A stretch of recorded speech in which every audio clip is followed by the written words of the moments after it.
I feel sorry for the audience. Why? Because they weren't here last week. You got tickets for this week, not Madonna.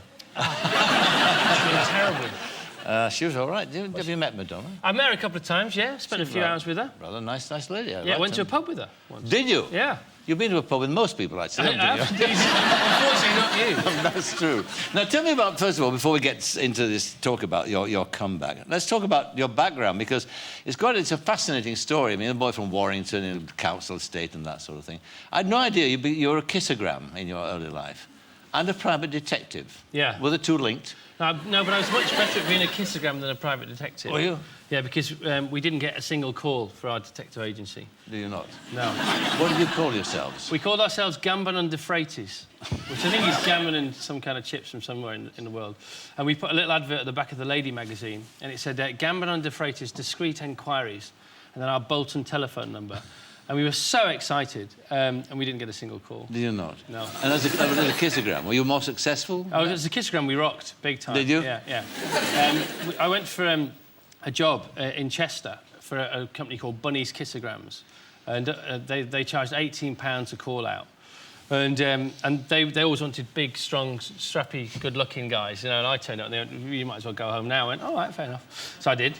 And I went back to Warrington, and the thing about kissograms, what I thought is that when they come in, the big laugh happens at the beginning, and after that it just sort of dies down. They haven't really got much to do after that. And so I thought, well, why don't we create something where we turn up, we have a laugh, and then it actually gets better. So we did a little bit of an act. And we were called Kinky's Kissograms, the skinniest Tarzans in town. And that went along with our mobile disco company, which was called Cheap and Nasty. And it was Ian Cheap and Chris Nasty. So we had a few jobs.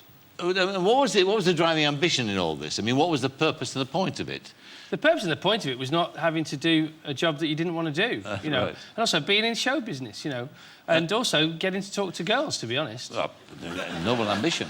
But when you read your background, you also mention the fact that the starting point of your ambition, of your career, was the death of your father. In what way did that propel you? In what sense? It wasn't a conscious thing at the time, because my dad died when I was 14.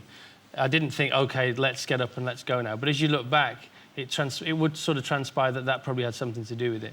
You know, it's the worst thing that can happen to you. And yes. So nothing bad can happen much after that, really. So you very much have a sense that life is a good thing and there to be enjoyed, and let's get on with it. But what did you want to be? Do you want to be rich and famous? Yeah. One or the other? But I wanted to be rich and famous, definitely. And the only way you could think of it was by going into what you thought was showbiz. Well, I just thought that, you know, I used to watch Philip Schofield in The Broom Cupboard and I thought he was brilliant, you know. I thought that must be fun, talking to a puppet and getting paid pretty good money for it. And then you watch movies, I'd watch Trading Places or, you know, The Graduate, and you start to aspire to different things. I just think, I didn't for a second expect it would happen. But then, of course, I mean, then you started off and eventually you had it all. I mean, the 90s, you were the man. I mean, you had the Big Breakfast and then TFI Friday and the Toothbrush before that, of course. And you weren't just performing shows. You were having ideas for shows. And you, in a sense, you were controlling that aspect, that youth aspect of the media in those days. Everything you did and said seemed to turn to gold. The question is, where did it all go wrong? Well, did it go wrong? I mean, you know... Well, it did go wrong, Chris, didn't it? I mean, you lost a lot of money. You're more famous for boozing and all that stuff than you were for doing programmes, and it seemed that you lost the plot. No, I agree with that, but I think that I didn't think it went wrong at that point. I think that was a manifestation of deep anxiety inside me, some kind of, you know, wrestling with... Nobody teaches you how to deal with that kind of success. And I'm not pleading sympathy whatsoever, but it is a fact. And, you know, I never used to think about money because, as I say, my dad died and I just love life, and I still love life. And then this big thing happened with Virgin, and I got a lot of money. You know? So the deal was 225 million quid, this reported, of which you got, personally, it was said, 75 million quid. Yeah. And would that be right? And how old were you then? I don't know, I think it was 32, 33. 32, yeah. And suddenly you have to start thinking about it because you've got it. It's actually the opposite of what you think. You know, when you haven't got it, you think about it, but I never thought about it when I didn't have it. And when I had it, I suddenly started to worry about it. So that just started to play on my mind. And then what we used to be very good at, creating parties on the radio or on the television. And, you know, and basically giving people a good time when they were listening to or watching our shows, and hopefully them wanting to be there. It was an event, whether it was every day on the radio or once a week on Friday or Saturday night on the TV. And then what happened was, the more successful they became, the party overflowed into real life. And then it actually took over, and we were having the party in real life and not doing very well on the radio or TV. And the programmes towards the end weren't very good, to be honest. And I accept that. Yes. And as you mentioned there, it was kind of a corrupting success, wasn't it? You couldn't deal with it. I mean, was the drinking part of that? Was that a refuge from it, or what? Well, I'm a working-class lad, so even when I was 17 years old, I used to go to the Stocks in Warrington on a Tuesday night and have 5-6 pints a mile. And I always have done, and I always will do. You know, I like going to the pub, and I like having a beer. And I don't have a beer when I'm unhappy. I have a beer when I'm happy. You know, if I get a day off, I'll have a beer. If... that's what I do. That's what people where I come from do, and we still do that. So it didn't help at times, because when you do get drunk, no, that doesn't help at all. But it wasn't ever to do with that, I don't think. And that's what I did, because that's what I did. That's what you read about. That's what you saw, you know, and the mad week that Virgin had. But no, I don't think it's because of that. I mean, the point about you is that I think people looked at it and thought, oh, you know, he's really lost the plot. He's blowing it all away. He's blowing against the wall, you know. And it seemed when you were out with Gaza and your mates and all that sort of thing that you totally actually lost touch with reality in a sense. And people, I think, thought, well, that's sad because he's a young man and a talented young man. I think that's absolutely right. And that's why I took 5 years off. And it could have been forever. And it could have been a week, could have been 10 years. What did you do in those 5 years? I mean, what do you go through a sort of a mental process? You're thinking, have a word with yourself, did you? I had a big 5-year word with myself. Did you? Yeah.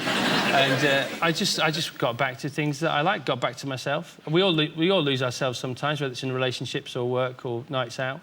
I just lost myself for maybe 5 or 6 years.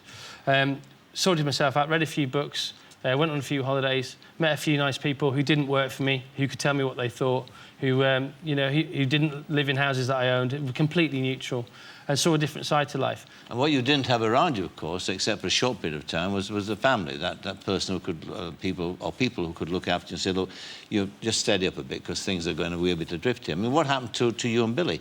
I mean, I had Billie Piper on the show, and I mean, you're still married to her.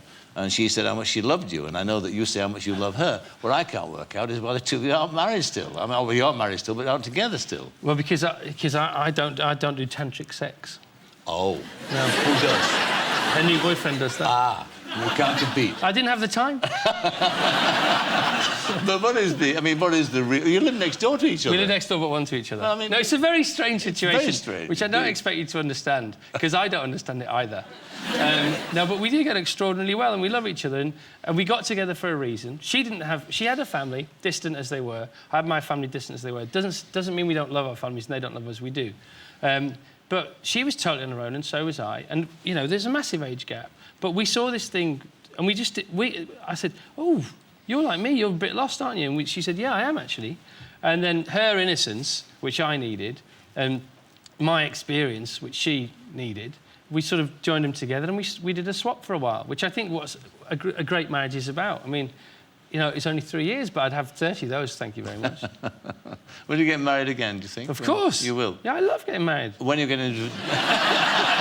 When are you getting divorced is the first question. We're getting divorced about in a year's time, because we did that thing where you don't have to sue each other, so... But what was the point where you actually decided you were going to come back? Was there a moment when something happened to you, you thought, yeah, I'm going to go back and go back to what I do?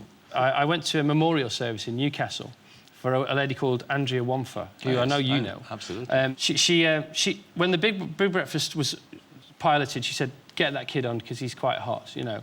And then don't forget your toothbrush. She was there for when she was at Channel 4, and she'd been with me all the way through as a mentor and as a guru, and obviously she died. So I went to a memorial service, which was a very moving and brilliant occasion.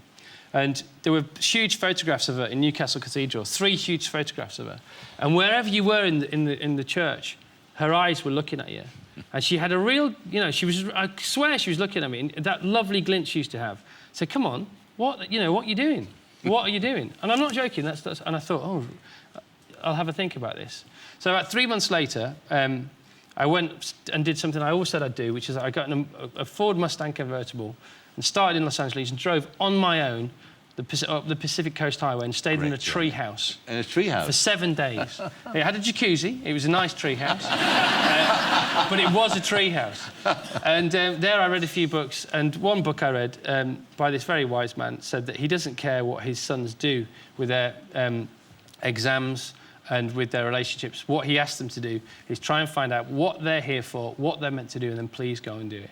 I just thought, well, you know, I'd like to write movies, I'm not good enough. I'd like to be a stand-up comedian, I'm not funny enough. But actually, I'm quite good at producing radio and TV shows. So I literally got off a plane, came back and went back to work. And your show starts tomorrow night on ITV. And I'm very lucky to be given a second chance, and I so appreciate it. No doubt it'll do very well. Are you nervous? No, I'm not nervous, I'm just excited. I wish it was now. Yeah. Well, it's not tomorrow night. Yeah. 10:30. Yeah. ITV. Chris Evans, thank you very much. Thank you.